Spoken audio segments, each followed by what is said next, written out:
Béni soit le nom de notre Seigneur Jésus-Christ pour cette nouvelle vidéo. Que le Saint-Esprit de Dieu nous conduise durant toute cette vidéo et que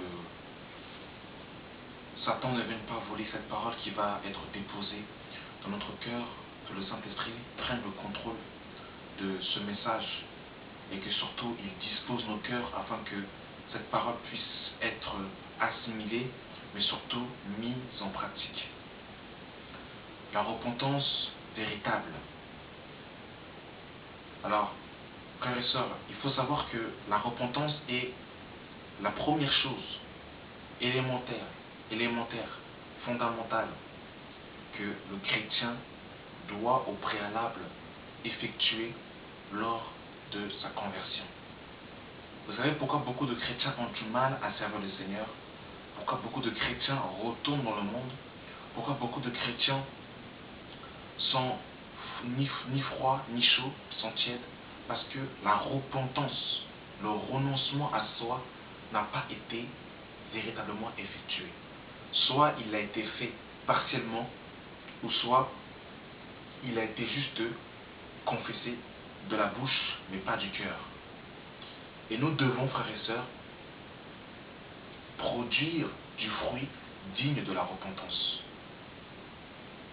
Lorsque nous entendons le message de Jésus, il y a une chose qui se passe dans notre cœur, c'est que nous avons la conviction du péché. Nous prenons en considération notre situation, notre état, et on se rend compte que devant Dieu, nous sommes sales. On se rend compte que devant Dieu, nous ne sommes pas en règle avec lui. Et c'est la première des choses que nous recevons dans notre cœur, c'est cette prise de conscience. Et cette prise de conscience va nous pousser justement à une remise en question, à une repentance, pour que nous puissions faire volte-face à notre vie passée, pour pouvoir suivre le chemin de la lumière qui est notre Dieu. Et c'est ce qui va se passer, mes frères et sœurs, dans Acte 2. Dans Acte 2, lorsque Pierre va prendre la parole, 3000 âmes vont être touchées. Et regardez la réaction des hommes après le discours de Paul. Nous sommes dans Acte chapitre 2, à partir du verset 37. Après avoir entendu ce discours, ils eurent le cœur vivement touché. Et ils dirent à Pierre et aux autres apôtres: Hommes, frères, que ferons-nous? Pierre leur dit: repentez-vous, et que chacun de vous soit baptisé au nom de Jésus-Christ pour le pardon de vos péchés, et vous recevrez le don du Saint-Esprit. Donc, après avoir entendu le discours de Pierre, ils ont eu le cœur vivement touché. C'est-à-dire qu'ils ont été interpellés dans leur conscience qu'ils étaient loin de Dieu. Et Pierre va leur dire la première des choses, Pierre va leur dire: repentez-vous. Autrement dit, vous devez confesser vos péchés, vos erreurs que vous avez faites devant Dieu et abandonner les idoles, abandonner votre vie passée pour suivre le Dieu vivant et véritable. Et le problème, c'est que cette étape de la repentance est sautée dans la vie de beaucoup de personnes. Voilà pourquoi beaucoup de personnes, beaucoup de chrétiens ont du mal à suivre le Seigneur, parce que le renoncement à soi, la repentance véritable n'est pas véritablement effectuée, ou soit elle est faite partiellement. Et voilà pourquoi on a du mal à servir le Seigneur. Et regardez ce que Jésus va dire dans Marc chapitre 8. Marc chapitre 8, à partir du verset 34. Le Seigneur va nous dire: Puis ayant appelé la foule avec ses disciples, il leur dit: Si quelqu'un veut venir après moi, qu'il renonce à lui-même, qu'il se charge de sa croix et qu'il me suive. Et on voit que suivre Jésus vient en troisième position. La première des choses qu'un chrétien doit faire pour pouvoir suivre le Seigneur, c'est renoncer à soi-même. Avoir cette vie, avoir cette repentance authentique, véritable, où nous voulons ne plus être le maître de notre vie, où nous ne voulons plus diriger notre vie selon notre propre dessein, mais que ce soit Jésus qui dirige nos propres vies. Le problème, c'est que beaucoup de chrétiens ont sauté l'étape de renoncer à soi-même.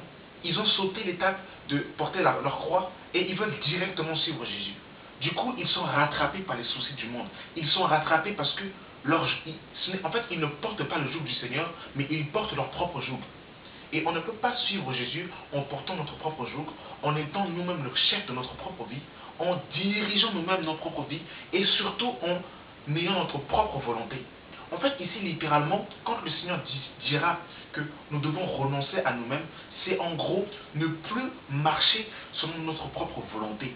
C'est que la volonté de Dieu devient notre volonté. Les desseins de Dieu deviennent nos desseins. La pensée de Dieu devient nos pensées. Beaucoup de chrétiens suivent le Seigneur, mais ils ont toujours leur pensée en fait. Ils ont toujours la manière de penser. Les chrétiens, il y a une chose que nous devons savoir, c'est qu'il y a deux pensées. Il y a la pensée du Seigneur et il y a la pensée de Satan. Il n'y a pas deux, trois pensées. Il n'y a pas la pensée de Dieu, la pensée de Satan et la pensée de l'homme. Ça n'existe pas. Il y a soit la pensée de Dieu ou soit la pensée de Satan. Et Pierre, dans Matthieu 16, aura justement la pensée de Satan lorsqu'il va avoir la révélation que Jésus-Christ était le Fils de Dieu. Par la suite, il dira à Jésus, qu'à Dieu me plaise, tu n'iras pas à la croix. Et Jésus répondra à Pierre, arrière de moi Satan, car ta pensée n'est pas la pensée de Dieu, mais la pensée des hommes. Et Dieu dira dans Ésaïe 55 que autant le ciel et la terre sont justement qu'il y a un écart entre le ciel et la terre, et autant mes pensées sont loin de vos pensées en fait. Donc on voit que la pensée de l'homme peut éloigner le chrétien de Dieu. Donc renoncer à soi-même, c'est renoncer à sa propre pensée, à s'accaparer la pensée de Dieu en toutes choses, s'accaparer la volonté de Dieu, comme Christ l'a fait au jardin de Gethsemane. Il a dit, est-il possible que cette coupe s'éloigne de moi? Toutefois, non pas ma volonté, mais ta volonté.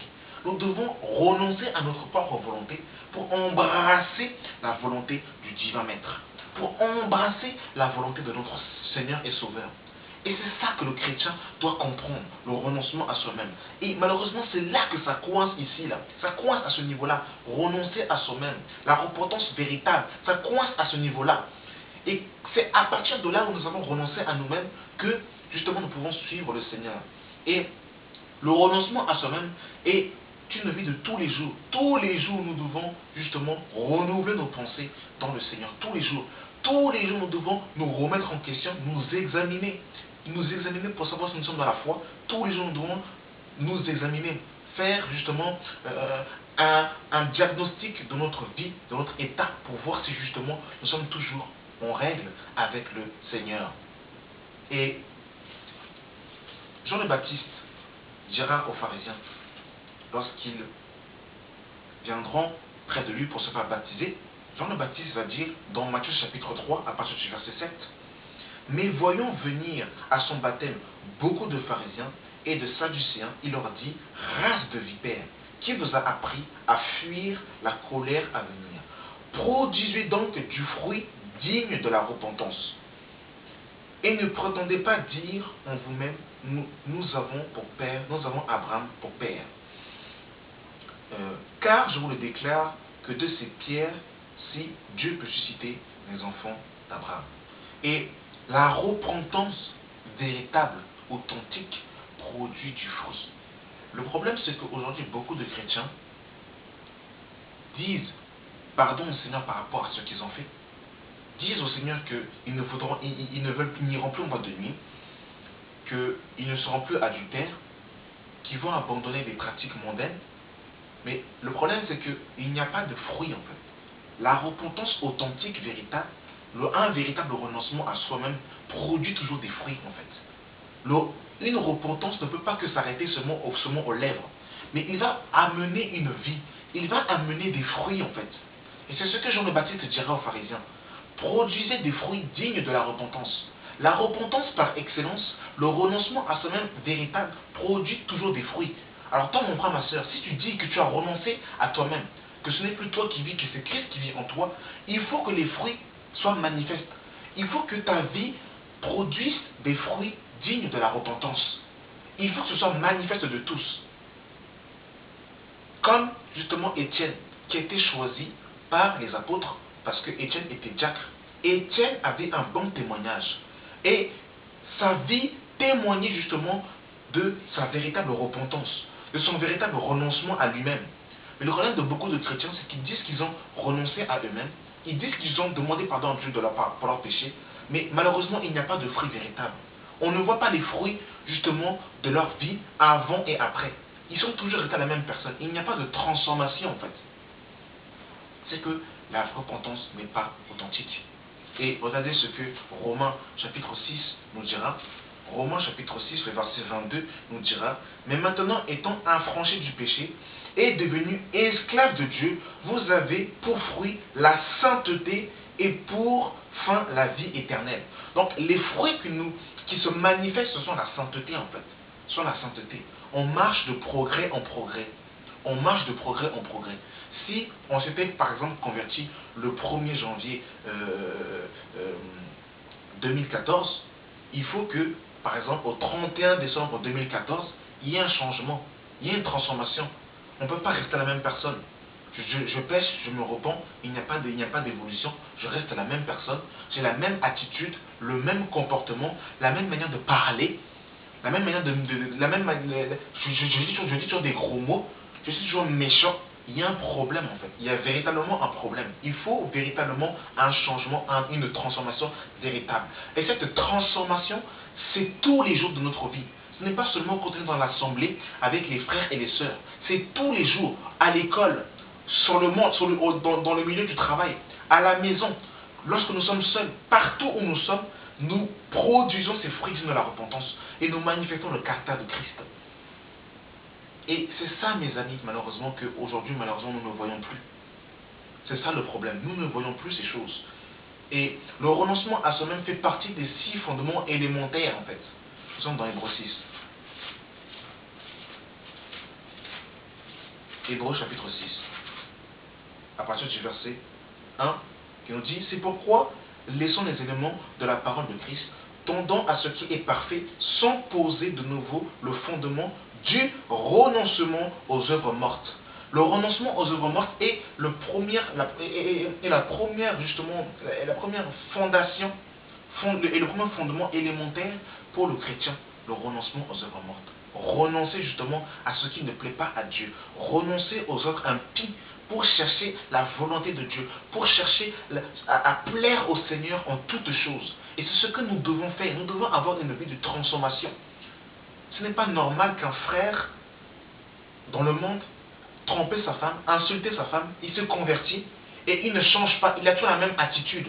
Ce n'est pas normal qu'une sœur qui était mariée, insoumise à son mari dans le monde, continue encore à être insoumise à son mari, l'insulter et l'injurier. Ce n'est pas normal. Ce n'est pas normal que des enfants insultent leurs parents, ce n'est pas normal. Ce n'est pas normal que des prédicateurs écrasent le peuple du Seigneur, un esprit dictatorial, un esprit de contrôle. Ce n'est pas normal. Ce n'est pas normal que des enfants dans la foi manquent de respect justement à leurs aînés dans la foi. Ce n'est pas normal. Nous devons avoir justement nous avons besoin d'une rééducation dans le Seigneur, comme dirait la sœur Maya, que je salue au passage. Nous avons besoin d'une rééducation spirituelle dans le Seigneur, parce que nous sommes par moments des impolis spirituels et nous ne pouvons pas être enfants du Père et avoir une éducation sauvage. Nous avons besoin de la verge du Père pour être rééduqués dans le Seigneur. Donc, voyez-vous, frères et sœurs, nous devons produire des fruits dignes de la repentance. Ne pas être des mondains, en fait. Changer d'attitude. Et même si nous avons des difficultés, mais il faut que nous puissions avoir ce cœur, ce désir qui veut changer. Il y a des chrétiens, je vous dis la vérité, ils vont dans les assemblées, mais eux, pour eux, dès qu'ils vont dans l'assemblée, ils sont une personne, et dès qu'ils sont dans l'assemblée, ils redeviennent eux. Et ce n'est pas normal, en fait. Ce n'est pas normal. Donc, vraiment chrétiens, produisons du fruit digne de la repentance, désirant changer, désirant justement abandonner les pratiques impies, les pratiques mondaines, et revêtons-nous véritablement des fruits dignes, produisons du fruit digne de la repentance. Et cette capacité ne vient pas de nous, mais elle vient du Seigneur. Appuyons-nous justement sur le Seigneur, afin que le Seigneur puisse justement nous donner cette capacité à produire des œuvres de justice. Parce que le Seigneur dira dans Jean 15, que sans moi, vous ne pouvez rien. Appuyons-nous sur le Seigneur, puisons justement cette force dans le Seigneur, afin que nous puissions justement produire cette vie nouvelle. Car si quelqu'un est en Christ, il est une nouvelle création. Et cette nouvelle création doit être manifeste, doit être palpable aux yeux de tous. Et c'est à Antioche que, pour la première fois, le mot chrétien est sorti. C'est que les gens ont vu que ces chrétiens, justement, vivaient comme Christ. Et c'est pour ça qu'on les appelait chrétiens. On ne peut pas s'appeler chrétien et ressembler à Belzébul. C'est pas possible. Donc voilà. Merci d'avoir suivi cette vidéo. Et je remercie le Seigneur vraiment pour cette vidéo. Et j'espère qu'elle touchera beaucoup de gens. Merci d'avoir suivi cette vidéo. Que Dieu vous bénisse au nom de Jésus-Christ. Amen.